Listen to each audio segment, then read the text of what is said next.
특징주로 넘어와 보도록 할게요. 네, 참 테슬라죠. 장 마감 후에 실적 공개했습니다. 정규 거래에서도 2% 내렸는데 장 마감 후에 8% 넘는 급락세 이어지고 있습니다. 사실 실적 공개하고 나서는 한 마이너스 3, 4 정도 이렇게 하락을 했었는데요. 갑자기 점점 낙폭을 키우고 있는 그런 상황입니다. 실적 그다음에 기자회견에서 무슨 컨퍼런스 콜에서 어떤 이야기들이 있었는지 좀 정리를 해볼 텐데, 이 테슬라는 아마 저희가 내일쯤 주목 이기업으로 다룰 가능성이 많아요. 월가에서 이 내용을 가지고 분명히 분석 보고서가 많이 나올 테니까. 그래서 오늘은 약간 약식으로 보도록 할 텐데, 매출액은 전년 대비 2% 증가를 했습니다. 월가의 예상보다도 잘 나왔어요. 물론 자동차 판매는 7% 감소를 하면서 2분기 연속 역성장을 기록했습니다. 아니 지금 메인이 자동차 판매인데 이게 감소했는데 어떻게 매출이 저렇게 늘었지? 뭐 에너지 발전 저장 매출 이게 뭐 2배 정도 증가를 했습니다. 네, 그래서 여기 효과가 좀 컸다라고 볼 수 있을 것 같고요. 우리 지난번에 왜 자동차 그 인도 실적 공개할 때 이미 에너지 저장 이쪽에서 뭐 9.2기가와트 판매했다라고 해서 뭐 역대 최대 뭐 이런 이야기 있었잖아요. 그게 실제로 매출에도 큰 영향을 미쳤다라고 보시면 될 것 같고요.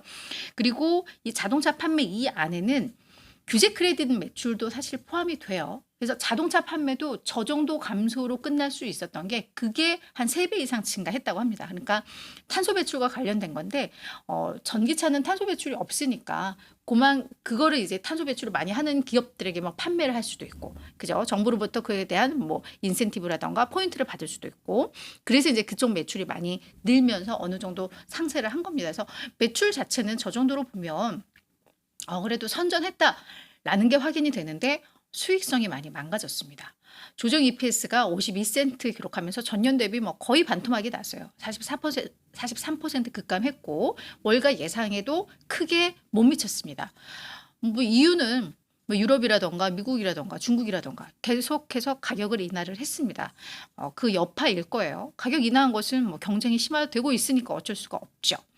근데 이 테슬라가 뭐라고 했냐면 전기차 시장의 경쟁 심화가 계속해서 이어지고 있다라는 이야기를 했습니다. 그래서 그러면은 조만간 수익성이 확 개선되기는 쉽지 않을 수도 있겠네라는 생각을 할 수 있는 그런 멘트들이 좀 나왔고요.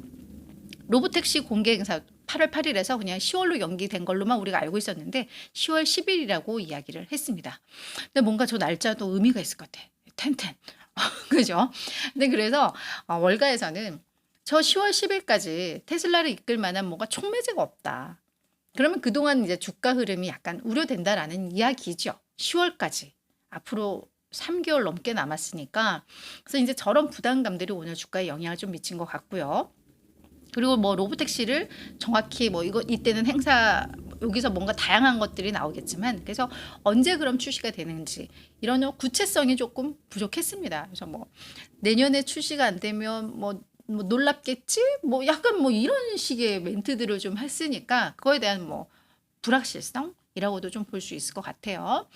그리고 회사 측에서 얘기한 거는 뭐 내년까지 수천대의 옵티머스 휴머노이드가 이제 이 휴머노이드 로봇이 공장에 배치돼서 뭐 파업도 없고 뭐 이런 제조 분위기를 만들어낼 거야 뭐 이런 멘트들도 해서 뭐 긍정적인 이야기들도 물론 있었습니다만, 뭔가 수익성에 대한 우려감 그리고 로보택시에 대한 어떤 구체성의 결여 뭐 이런 게 오늘 주가 하락으로 좀 이어졌다라고 보시면 될 것 같고요. 그것도 있습니다. 우리 테슬라의 정말 차별화된 경쟁력은 뭐 완전 우린 자율주행 기술이야라고 하면서도 자신감을 내비치면서도, 근데 우리가 그동안 과거에 너무 낙관했던 것 같아. 뭐 약간 이렇게 좋은 걸 주면서도 이걸 상세할 내용들을 뭐 만든다던가 뭐 이런 식으로 이야기를 좀 하면서 시장에서는 뭔가 확신성이 부족했다. 이렇게 정리가 될 것 같습니다. 이 부분에 대해서는 우리 월가 애널들 진짜 어떻게 평가를 하는지 내일 다시 한번 정리를 해보도록 할게요. 자, 이제 알파벳으로 가보도록 할게요. 알파벳 시간 외에서 거의 2% 가까운 또 하락세 기록하고 있습니다. 제가 이제 불안하다고 하는 게 이 알파벳을 보면서 조금 불안했어요. 보시면 아시겠지만 매출 전년 대비 14% 증가했고요. 예상보다 좋았습니다. 특히 뭐 막 매출도 좋고 이익도 좋았는데 예전 같았으면 뭐 클라우드 부문이 부진하면 야 이게 신성장 동력인데 이게 부진했으니까 라면서 빠지는데 클라우드 부문도 좋았어요. 매출 100억 달러 돌파했고요. 영업이익도 처음으로 10억 달러를 돌파했습니다. 그래서 뭐 성장 동력도 뭔가 잘 돌아가고 광고도 성장을 했어요. 특히나 검색 광고 쪽 너무 좋았습니다. 예상도 웃돌았습니다. 다만 유튜브 광고도 전년 대비 성장을 했습니다만 예상을 약간 밑돈 정도인데 그것 때문에 밀렸다고 하기에는 전체적인 게 너무 좋은데 그죠? 그래서 매출 일단 합격점. EPS 네, 월가 예상 웃돌았고 전년 동기 대비해서도 30%나 늘었습니다. 근데 대체 왜 빠질까? 그러니까 이제 시장에서도 원인들을 분석하면서 알파벳이 자율주행차 부문이 웨이모에 이제 50억 달러를 투자하겠다라고 했는데 오늘 테슬라에서도 뭐 GM이 뭐 규제 때문에 우리 뭐 자율주행 전기차 뭐 이거 뭐 안 할 거야 뭐 이랬을 때 웃기는 소리 하고 있네. 뭐 무슨 규제 때문이야? 니들 기술이 안 되는 거지라고 하면서도 알파벳의 웨이모는 되게 잘하고 있다라고 이야기를 했었거든요. 근데 그 이제 웨이모에 50억 달러 투자를 하겠다라는 내용이었는데 근데 그 자본 지출에 대한 부담 때문일까? 라고 하기에는 알파벳이 그동안 뭐 그죠. 보유하고 있는 자산이라던가 이런 거에 비하면 부담스러운 수준도 아니고. 그런데 이제 빠지니까 시장의 심리가 생각보다 그렇게 강하지가 않나? 이제 이런 생각이 드는 것 같아요. 그러니까 정말 뭔가 뭐 완전한 서프라이즈가 아닌 이상은 이렇게 조정으로 계속 이어지는 거 아니야? 라는 우려. 그래서 이제 이번 실적 시즌 제가 제목으로 단 게 뭔가 불안하다라는 게 뭔가 좀 부족한 게 있어도 빠지고 견고하게 잘 해도 빠지고 하니까 약간 불안한 게 있습니다. 그래서 알파벳도 혹시라도 월가에서 우리가 오늘 뭐 찾지 못한 뭔가를 찾아서 이야기를 한다면 내일 다시 한번 제가 뭐 AS로 말씀을 드리겠지만 뭔가 찜찜하다라는 생각이 드는 것 같아요. 그래서 뭐 알파벳이 우리는 뭐 마진 성장도 계속 할 거고 뭐 이런 이야기 긍정적인 이야기 많이는 했습니다. 많이는 했으니까 그래서 불안하다라는 거 네, 여러분들도 뭐 의견 있으면 올려주시면 좋을 것 같고요. 자, 세 번째는 UPS입니다. UPS 12% 급락하면서 52주 신저가 기록했습니다. 얘는 뭐 개장 전에 실적을 공개를 했어요. 세계 최대 종합 물류 기업이고 어떤 세계 경제의 선행 지표로 이 실적을 많이 보는데 이것도 불안합니다.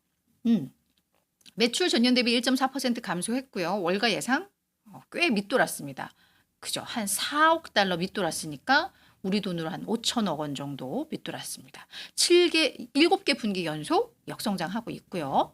EPS도 거의 30% 급감하면서 월가 예상을 크게 밑돌았습니다. 거기다가 연간 매출 가이던스도 하향 조정했어요. 그래서 운송량은 줄고 있고 저거 그러면 세계 경제의 흐름이 별로라는 거거든요. 그죠? 물동량이 줄고 있다는 거니까. 그러다 보니까 운송비는 떨어지고 근데 인건비는 자꾸 오르고 있고 그래서 우리의 수익성이 악화되고 있습니다. 라고 이야기를 했는데 그러면서 주가가 저렇게 급락을 했고요. 저게 거의 뭐 UPS 역사상 뭐 거의 뭐 최악의 낙폭이다라는 뭐 이야기도 있으니까 상당히 안 좋았다라는 거 확인이 됐습니다. 계속 안 좋은 것만 보니까 우울해지잖아요. 날씨도 꾸리꾸리한데 그죠? 그래서 마지막 종목은 스포티파이로 준비했습니다. 우리 스포티파이 주목 이 기업에서 요즘 월가에서 자꾸 좋은 얘기 나온다고 많이 다뤘었는데 역시나 실적 공개하고 나서 주가 오늘 12% 급등하면서 52주 신고가 기록을 했습니다. 그러니까 월가에서 자꾸 보고서가 나오고 하면 그죠? 이유가 있는 것 같긴 해요. 자, 세계 최대 음원 스트리밍 기업이고요. 네.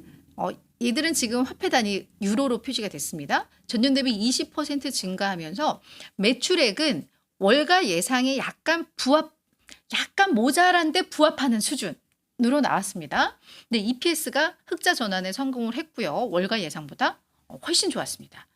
매출 총이익률 이거 일반 마진이죠. 매출 마진, 총 마진. 이게 29.2% 기록하면서 역대 최대치를 기록을 했습니다. 물론 월간 활성 사용자 수는 예상보다 조금 낮았다고 하는데 그럼에도 불구하고 수익성이 너무 좋으니까 시장에서는 많이 환호를 했어요. 스포티파이도 원가 절감을 위해서 비용 절감을 위해서 뭐 구조조정도 하고 그러면서 또 가격 인상하고 뭐 다양한 활동들을 했는데 비용 절감 우리 성공했고 프리미엄 구독 사업이 강력한 성장을 보여주고 있다. 그래서 뭐 12% 증가를 했다. 라고 이야기를 했습니다. 그래서 이런 부분들이 스포티파이에 대해서는 높은 평가를 했고 또 가격 인상을 했기 때문에 마진은 더 좋아질 수 있어요. 그죠? 그래서 그런 점에 있어서 시장에서는 좀 반겼다라고 정리가 될 것 같습니다.